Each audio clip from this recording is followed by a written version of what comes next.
We've sent out a search party for Roger. I don't know where he's at, but we'll see if we get an answer on that. Thanks to Discover Muscatine again for covering our program. Snowbirds. And Judd said he's joining them as soon as he possibly can. I can give you a little update on Don Grinzing. He had a fall at home, and he has this lift chair, getting out of it, and tripped and fell on his one leg and created an abrasion, and then he got an infection. And he ended up in the hospital with cellulitis and a bunch of stuff. And he's in the rest home now, a care center in Tipton. His daughter, Vicki, lives in Tipton. And so they have him over there, and that's going to work out fine. I went up and visited him, and he's doing pretty good, but it's going to be a long recovery period for him with that leg. So he's in the care center, and I think there's only one. It's in Tipton, Iowa. And What's his wife? she's staying with the daughter Oh, in Tipton. in Tipton? Yep. Okay. He was the retired principal Yeah, I at know. Tipton High School. Couple things. You saw the football coach at Washington State, Mike Leach, is going to go to Mississippi State, and I watched his interview, and he's a real character. You know, he believes in pirates, and he believes in all kinds of stuff, and he wrote a book like Swing Your Sword, you know, and you can either flay it around, or you can use that sword so it's very accurate, you know, and whatever, and dependable, and you can really use it to your advantage. But anyway, during the interview, they asked him, this is a great job, Mississippi State. What's the best job you've ever had? He grew up in Cody, Wyoming, and went to the University of Wyoming. And the best job he's ever had was his summer job. He was a garbage man. And there's three reasons why he would continue to be a garbage man, but he's realized that because now of robotic things, he can't do this. But he was a garbage man because he had good pay. There was a lot better pay than most of the other jobs he had. He, along with the good pay, you could start your job. They let you start your job. So, if you could get it done in 6 hours in an 8-hour job, fine, So you could get your job done real fast. And the third thing was what he really loved. He loved to be on the back of the garbage truck, hanging on so he could lean over on the garbage truck and just have a good time around Cody, Wyoming. So that's the best job he's ever had. So I'm sure some of you guys could relate to that. I don't know about garbage, but something else. Roger's not here, and I had a bunch of stories about Whitey Herzog. So I don't know if I should save him until he gets here, but a couple of things on Whitey Herzog. He said his 97 team was probably the poorest team he ever had, and they were interviewing him, and he said he only really needed 2 players to get the job done that year, Babe Ruth and Sandy Koufax. And he could probably, win the division. And then the other thing he said was, he said, baseball's been really good to him since he quit playing. After that, it was pretty good. And then the last thing, in 97 also, they had the umpire strike. And they encouraged people to go past the picket line, but his team was so bad he told them not to go by that picket line. It wouldn't be good. He didn't want any part of it. Judd is going to be our speaker today. Everybody knows Judd. Judd has been in Muscatine since '64, right? 1964. And so, it's somewhere around 55, 56. I don't know, Judd he'll mess up the numbers on me. But, just an outstanding, unbelievable career. They used to call him the Silver Fox, but I think now it's the Gray Fox in Iowa swimming. The thing I admire about Judd is he's had Olympic swimmers, he's had state championship teams and individuals, and the Walton kid, wasn't he the swimmer of the year in the Southeast Conference? Yeah. At Missouri.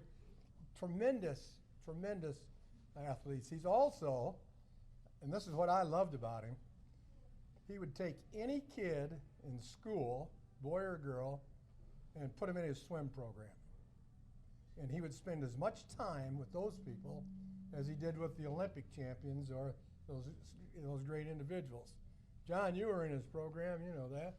And he would take special needs kids, work with them, and it was just a tremendous thing to go down and watch his program. So I've always admired that in him, and he hasn't changed a bit, I know that. But he's going to share some of his wit and wisdom with us today. So, Judd, here we go. Well, I don't have a real organized speech. So speaker is a very misnomer of the whole thing. It's kind of ramble around and stumble around and you know, whatever you come up with is fine, but totally out of context because I'll forget otherwise. But Chuck mentioned the special needs kid. Probably the one very much comes to mind is Teddy McKee.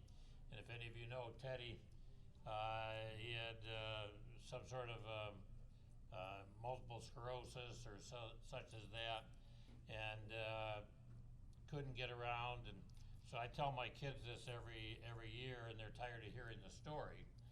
But Chuck once told me he kept a list as an athletic director of the 10 most memorable things that had happened during his career, and he said Teddy was on that list.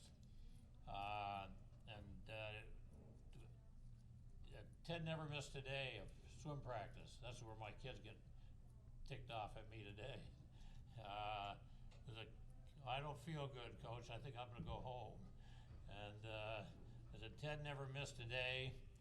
He had to be lowered into the pool on a lift chair, and if you ever jump in the pool and it's 78 degrees, it sounds like it's warm water, but it's not. And to be lowered inch by inch into the pool at 78 degrees has got to be one of the more torturous things that could happen. But Ted swam. He never missed a practice. He came every day. After he graduated, got out of college, he helped his mom over at Grant School in a reading program. And the principal over there once told me he came every day, never missed a day. And here was a kid that had a very difficult time getting around. One of my more memorable moments is last swimming 2 lengths of the pool, 50 yards. Right, today our school record is 21 seconds flat. Well, Ted never made it under 2 minutes, but he did it every day. And so the last swim meet of the year of his career, he was bound and determined he was going to get under that 2 minute mark. And I was telling this story to the coach. I think it was an Iowa City West coach that was in the pool at that meet. But Ted got in, started to swim. He's going to try to break 2 minutes. The Iowa City West coach got all his kids up on the edge of the pool. We got our kids up on the edge of the pool to cheer. People came out of the stands and stood on the edge of the pool to cheer. And when he finished, he was like 1:58. He broke 2 minutes by 2 seconds, and it was just the biggest grin on his face, and it was well worth everything that ever did to see that. Out of that came, out of Teddy's thing came a little slogan that I didn't create, and one of my assistant coach, Herb Natzel, came along and he said, swim coach was climbing one of those mountains out in Tibet and see one of those guru things up there, and he said something to the effect, when he got up there, can you eat an elephant? And the guru says, yes, my son, you can eat an elephant. You just simply have to eat a little bit every day. you do a little bit every day, and you'll end up eating the elephant. We've used that slogan. One of the teachers at school just a few months ago came up and said she asked him some question that led to some kind of a legacy phrase or something such as that. Well, in every class she had, one of the kids came up with eating an elephant was one of their thing. I didn't even think my kids remembered what I told them about eating an elephant. So anyway, when Chuck asked me to do this, you know, I forced you to do that. What do you mean? well, yeah, that's more like it. You can never turn them down to begin with. I remember and recall I taught school for 33 years, and it was getting pretty much of a burden to keep doing that. Back in the old days when Ladd was there, they called it basic U.S. history. I don't think they dare use that term today, but having doing basic U.S. history for 33 years, I saw Chuck one day. I said, "You know, Chuck, I think what you need is an assistant athletic director." He's going to the golf tournaments. He's going to the tennis meet. He's going over there and watching the kids run across country. And I said, I got just the guy to be your assistant athletic director. I can go to the tennis meets. I think my kid was playing tennis at the time. That never happened, and I think our school still has only one athletic director, but some of them don't. A couple others, Chuck stories. I don't know what I wanted in the pool. I think it was new bleachers. This was back in 1993. That's the only thing. We got new bleachers this spring. Been a couple years after that, but we worked on it. I asked Chuck, I need such and such, and we really need this for the pool and the swimming program. And he said, I don't think. I said, and I made the big mistake. I said, well, if it was for football, yeah, we'd have it in a minute. And Chuck did this little spin around in the middle of the hallway, and after that, I called him the Tasmanian Devil. But he said, get in my office, and rather than chew me out in front of a couple thousand kids that were in the hallway at the time, we went in the office, and he tried to logically explain to me that it's on the program. It's on the program. We're going to get there someday. So it's still on the program. Still on the, well, no, we got the new bleachers a couple of months ago, so it looks good. And I feel pretty good about it because I was worried that when the wrestling coach came in and looked around, gee, if you fill that in with dirt and sand and put a nice rubber mat on there, it'd be a great wrestling room. Our wrestling room is about half the size or third the size of the swimming pool is. But years later, and I think it was 2011, we finally won a boys state swimming meet, and we were all excited and had a great time and so forth. A few days later, somebody came up to me and said, "Who was the first school administrator to congratulate you about the win at the state meet?" And I thought, gee, was our athletic? No, he wasn't there, was he? Chuck had already retired. Superintendent wasn't there that I know of, and I said, "Holy crap!" You know, that was. Take it easy. You talk about superintendents and assistant superintendents. Yeah. And principal.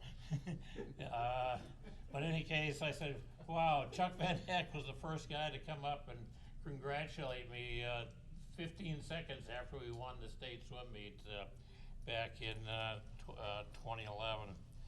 I had Ladd in school, and he would remind me today that I had to tell at least one story about the good old days.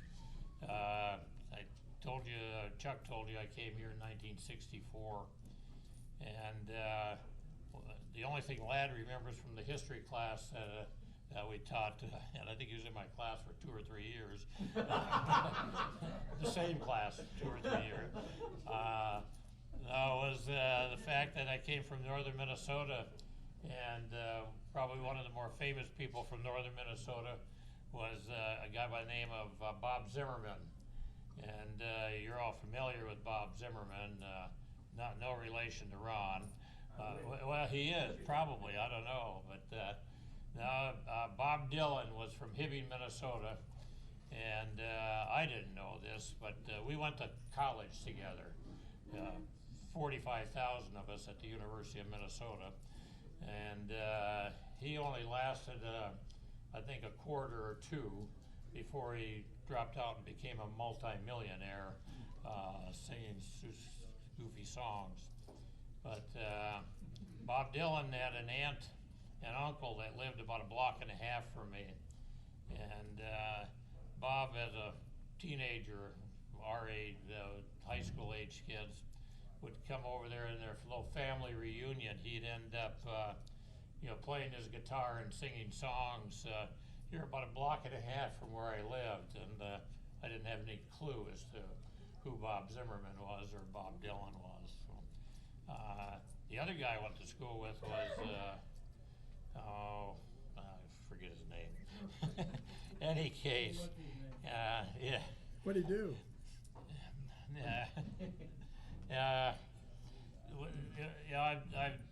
People ask me, Chuck already told you I came in '64 and I'm still doing this, and they keep asking me how long you're going to do it.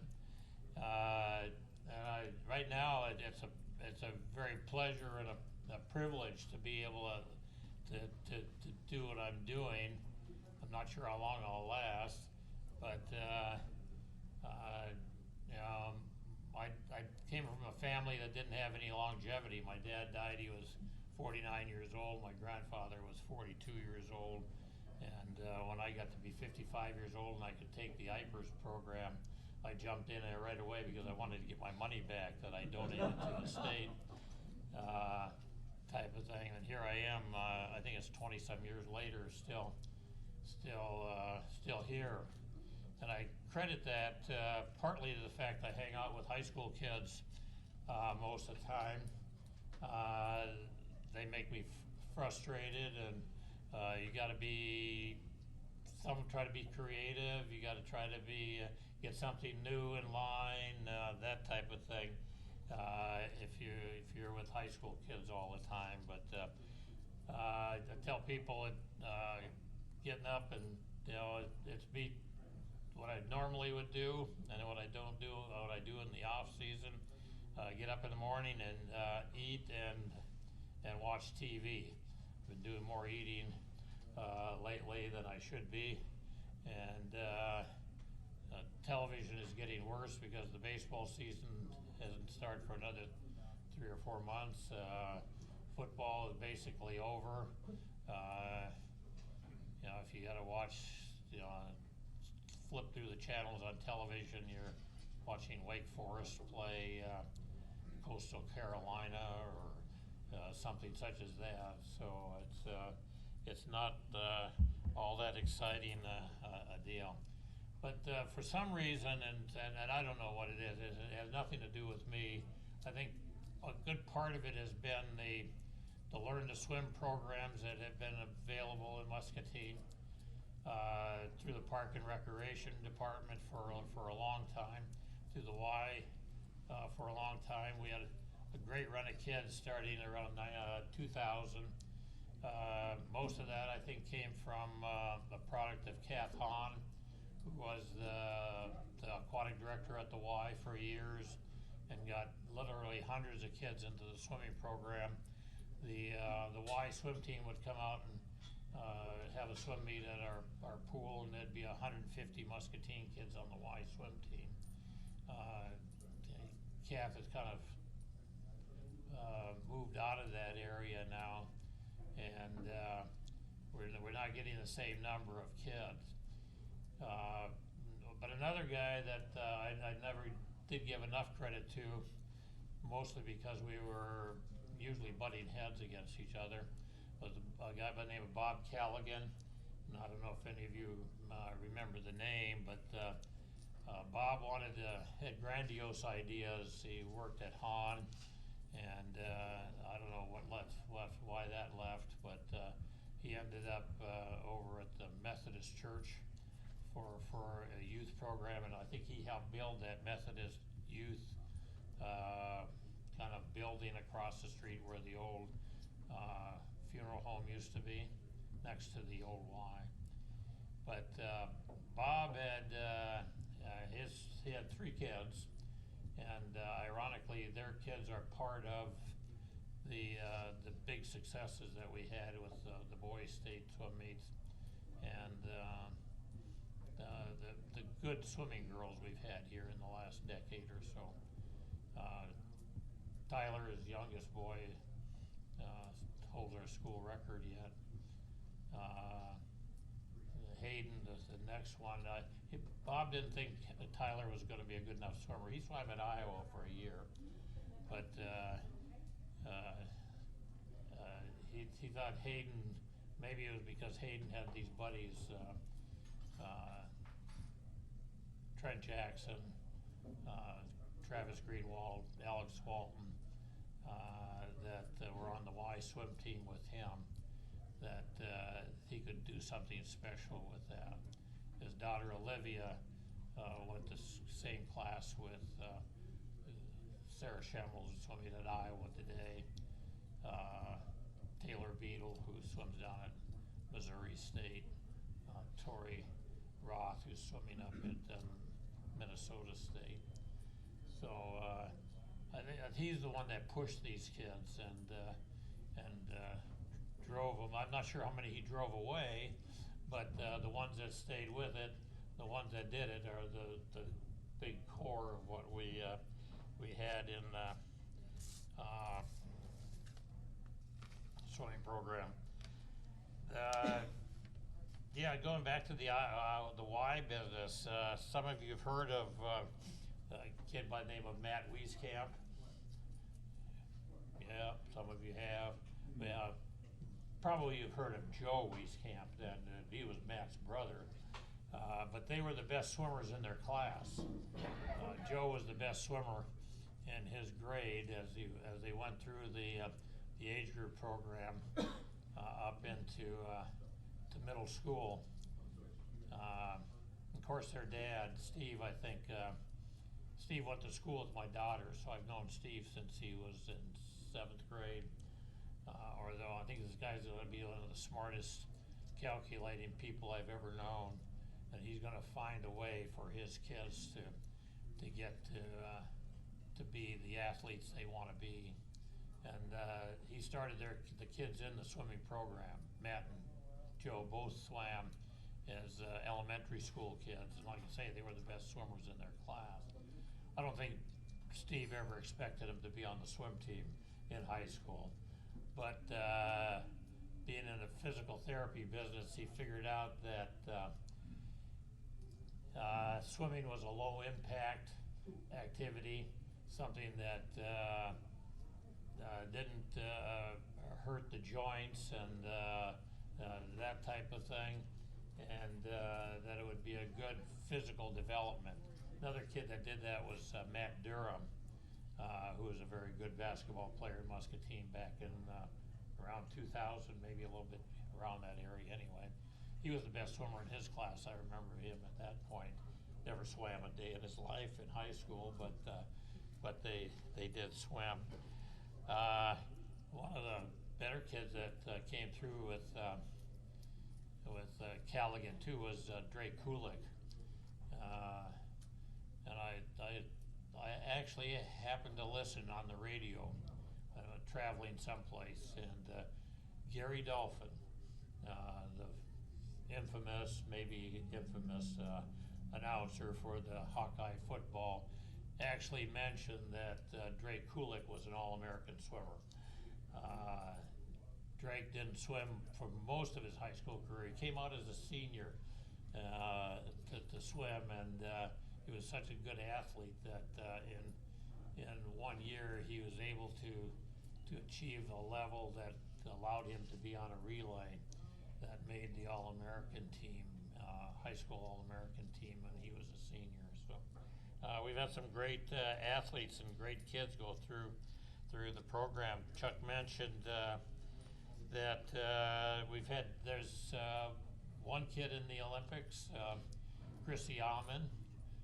She was a 1985 student in Muscatine High School. Her mom and dad taught school in Muscatine.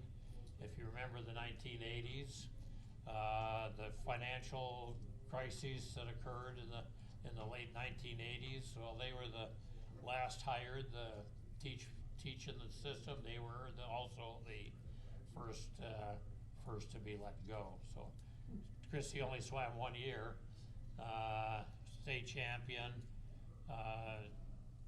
eventual Olympic swimmer, world and national record holder. Now you can talk bad about administrators. There you go. They weren't there then. Chuck was here. Chuck remembers those days. I can tell you a little story about that. Here Leo gets cut, and I'm just sick as a dog, He was good, a basketball Leo was coach. a basketball player. He was a good basketball coach, and Yeah. I go back to Judd and I said, "Oh man, Judd, what are we going to do about this? They just cut the greatest swimmer we've ever had." And he goes, "I don't care." I go, "Okay, gee." Well, yeah, a little more beyond that. She was a great swimmer, a great swimming meet swimmer. She was a terrible practice swimmer. Some of our very basic kids would beat her in practice, type of thing. But I'm not sure you know the name. I'm sure you know the name, but I don't know if you realize that Craig Oppel, local lawyer, was an Olympic gold medal winner in the 1988 Olympics. His youngest child is a senior in high school today.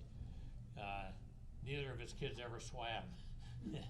I don't know what the deal was in there, but Craig was not from Muscatine, but he swam in the same era as the Axel boys, John's boy, Brad and Andy.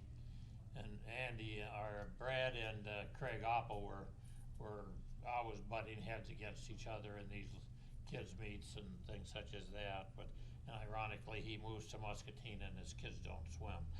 I don't know what happened in that deal. But coming up this June, July, which is I don't know. How much time do I have? As much as you want. Oh, okay. Until everybody starts to get up and leave. Is that what the deal is? When they go to sleep, quit.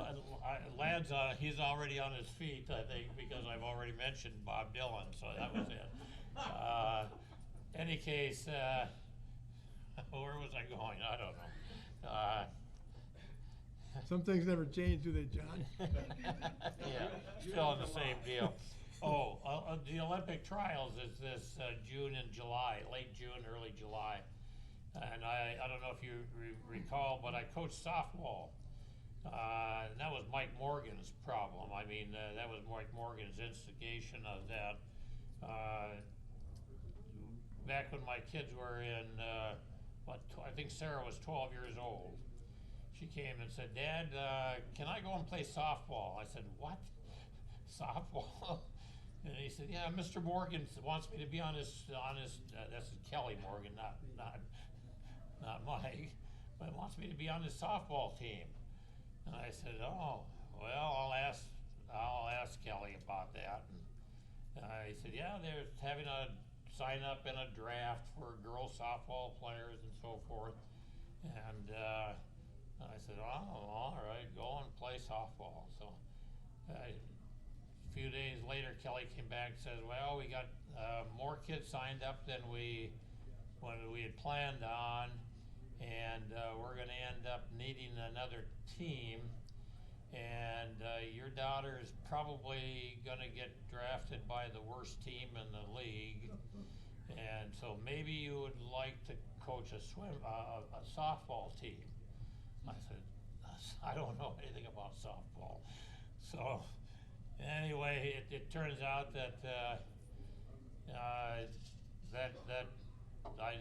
they said, you know, you want to coach the team? I said I ought to try to do whatever it needs to do. So we ended up going to the draft. I got to pick the first 10 girls. So I picked all of Sarah's friends. One was Jenny Ziegenhorn and the Brosser girl, Beth Murdink, kids that ended up to be good athletes and good kids. And so they helped me get into the softball thing. Well, after my third daughter graduates in 1992, my wife and I sat up the next summer, in the summer of '93, said, what are we doing now? We spent our whole life down at Kentstein Park every day in the summertime for the last 6 or 7 years. What are we doing? What are we going to do now? So I drove down there one day, and Mike was out there coaching sophomore softball. And he had about 25 girls as Mike and 25 girls in sophomore softball. So I stopped and said, hey, can I help be your volunteer assistant? He took me in, and the next year he resigned and went to teach in Davenport, and I ended up with the sophomore softball team for the next 17 years. Well, I finally got out of it. Let me tell you, he has the most wins of any sophomore coach in the nation. I'll guarantee you that. Well, it's because I stayed there for 17 years, and we Not played only that, 50 because Judd didn't like to practice. He wanted to play games.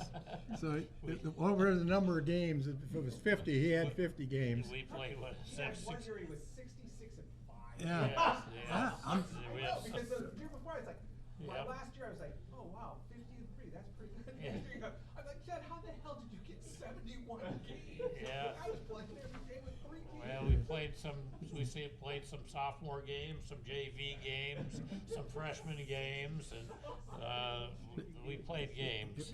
If any day a letter came in that somebody needed a game, I'll do it. You know. Well, that was because I didn't know anything about softball to start with, so you can let them go out and play. But 2008, the Olympic swimming trials, when they picked the team, was going to be held in Omaha, Nebraska. And it just killed me that I couldn't go. It was right in the middle of the softball season. And so the next 2012, it's in Omaha, Nebraska again. And I said to Denny Shore, Denny, the Olympic swimming trials is in Omaha, Nebraska, and I'd like to go. He said, yeah, go ahead, take a couple days. Well, Denny, it's 2 weeks. 2 weeks? 2 weeks in the middle of the softball season? And so I said, well, I think it'll be time to retire from softball. So, and 2012, it was in Omaha, Nebraska. 2016 in Omaha, Nebraska. This year, 2020, I'm going back to Omaha, Nebraska to see the Olympic swimming trials. So, You guys all know Kelly Morgan, you know, and Judd. And the highlight of my evening was to go down, and they both keep score for the team. And one of them, if it'd be a base hit, the other one called it an error, and they would argue for all night long. well, Kelly wanted everything to be a hit. Oh, it was unbelievable. Well, any case, the Olympic swimming trials, I'm going to try to get out of here and get out of your way. Olympic swimming trials are coming up at the end of June, and now with all these television channels, I'm sure it'll be on TV. You can all look at your TV guide and find out when the Olympic swimming trials is going to be, and then 6 weeks later, the Olympic swimming events themselves from Tokyo, and I know you'll get your fill of swimming on TV here this coming summer. But we mentioned Chrissy, an Olympian. She swam in the 1992 Olympics in Barcelona, Spain. Swam on our national well, they won the Olympic medal, gold medal in the medley relay. She was a butterflyer. In that same meet, she finished second in the 100-meter butterfly and set an American record. Didn't set the world record, but was on the world record medley relay team. This year, one of the best chances we have to get another representative on the Olympic team is Tate Jackson. And if some of you are familiar with Eric Jackson, who worked down at Hahn for many years and ironically transferred here about 5 years ago to Austin, Texas. So we didn't have much more. He swam 1 year as a freshman, Tate did, and was an All-American relay swimmer in 2013 when he was here. But he has a very good chance of making the Olympic team. So when you watch the Olympics or whatever, read about what's going on in the swimming world during the Olympics, look and see if Tate hasn't made it to the Olympics. He swam 4 years at Texas. Texas won 4 national championships, 4 collegiate championships. Ironically, the coach at Texas is a young kid. He's only 76 years old. And I accused Tate of going to Texas and swimming there because the admiration for or empathy for the old coach type thing. So, any case, it's been I don't understand why we've had this kind of success, but Chrissy and Craig Oppel are the last 2 Iowans that I'm aware of that have been in the Olympics. Perhaps wrestling has had some Olympians that I'm not aware of, but you know, it's a pretty upper level type activity when you get to the Olympics and you're picking a team from the entire United States. I'd be remiss if I didn't say something about Jerry Village back there. So, being one of the guys I'd run into down at the ballpark over the years. Ironically, today his grandchildren are 2 of the best swimmers in Muscatine. His granddaughter is sophomore, swam in the state meet this year, and he's got a grandson that's in 7th grade that I can't wait till he gets to high school. So, so any case, Donnie, they told me I asked to check and see if you had any questions. Yeah. Anybody. Anybody, not just Donnie. I don't know if there's anything you want to know, anything I said that. How's the Beetle Girl doing down in Missouri? What's that? The Beetle Girl? I seen her in the wire at Christmas time. Yes. I haven't, I've tried to watch a little bit online, the results of meets, and last year she broke her leg, and didn't get to swim much at the year, and I haven't seen where, she was a very good distance swimmer, and I haven't seen her in any of the distance events that Missouri State has, that I've been able to find online. But yeah, there was one that holds school records in Muscatine, and recruited to swim at a Division I school, Missouri State.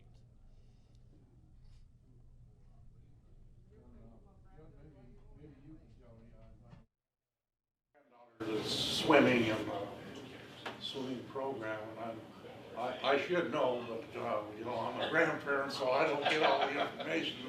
How you get it? You know, who is running that program? I mean, and you know, is it through? Why is it through the schools? Are you involved with it or whatever? The thing is, when they have the meets out there on Saturdays, boy, that place is full. You know. She must be in the Y program. Is it? There's a couple of things going on. The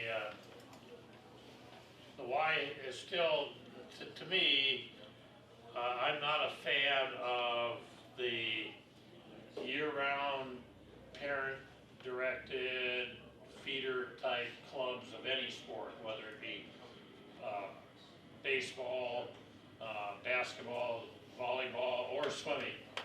I think kids that, I feel bad for kids. I see a couple kids now that are sitting on the bench in a sport, not getting to play because they're at the far end and they're not good enough, I guess, to participate. But, yeah, but they started when they were in elementary school doing those programs, and at the expense of participating or doing anything else. And if you don't make it, there's nothing back to fall back on, as I look at it.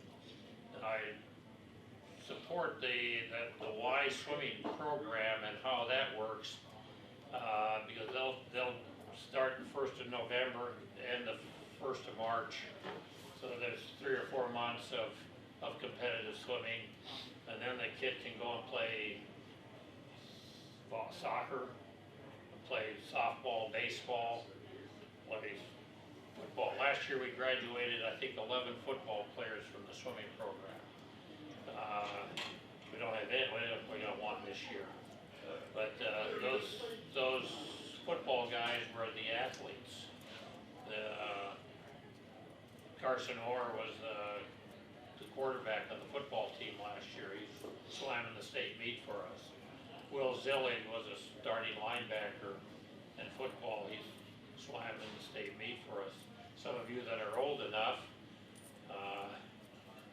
remember Gary Longstreth, All-American. He was the first All-American 60. swimmer in Muscatine, and I didn't coach him.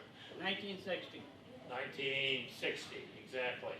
Homer Yeah. Schultz. Gary was an All-American swimmer. Will Zillig was a JV kid that swam just as fast as Gary Longstreth did. What would that be, 65, 70 years ago.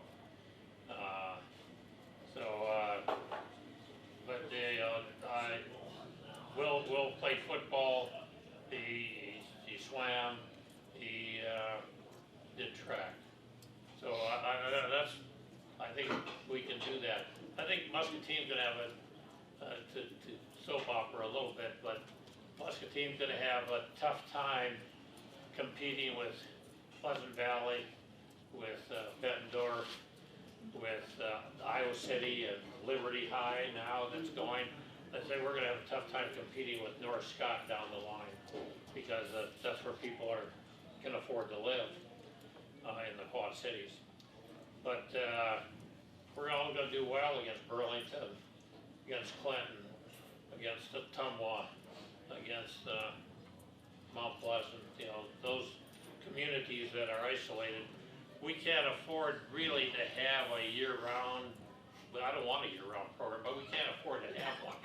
We do have, Gary's grandkids are involved in a swim club called EISF. Yeah, they're out of Cedar Rapids. And that's based out of Cedar Rapids, but they use our pool Yeah. in Muscatine several mornings a week. They've got to be very dedicated kids. They come out there. They're some 7 and 8 and 9-year-old kids coming out there at 6 o'clock in the morning to swim. I sure hope they're around long enough to swim in high school, that they don't lose interest, or their parents don't lose interest in that time frame. So, any case, that's a soap opera. Anything else? Okay, so when, Now, 10 years from now, Chuck, if you're around, you can find somebody else to do this. I was for gonna you. say, when, in 2024, we'll have you back. It'll be your 60th year of coaching the 2 sports, and I know you'll be doing it if you're around. Roger was supposed to be here today because Roger's got restarted our Hall of Fame, and it's been the last one we did was in 2015, I think. So Roger wanted to get that going, and we had a meeting with Tom, the new athletic director, and there was a committee together, and I don't think Judd knows this, but one of the people that will go into the Hall of Fame on February 14th will be Judd Anderson. Him as a coach, I got scheduled that day. as a coach, oh, you'll be keeping score that night. As a coach, and Ron Kaiser will be the other one, the two coaches that'll go in. So Judd is very deserving. Nobody put in more time than Judd Anderson as a coach. I could get there at 5 in the morning, and he'd probably be over there, you know. And John Watson always said when they called out of school, nobody was supposed to be around. If you wanted to find Judd, just go over to the swimming pool, and they'd be there breaking the rules. But yesterday I didn't do that. You didn't? I drove through the parking lot just to see who was there, and I'm not going to reveal who was there. But no, we didn't practice yesterday. I thought Bill Redco was there, and he put up that fence so you couldn't get in. Yeah. Okay, like I say, I guess we got a lot of snowbirds, but we'll try it again in February. Thanks for being here. So, you're a Hall of Famer, Judd. Oh, gee. Again, I don't know how many.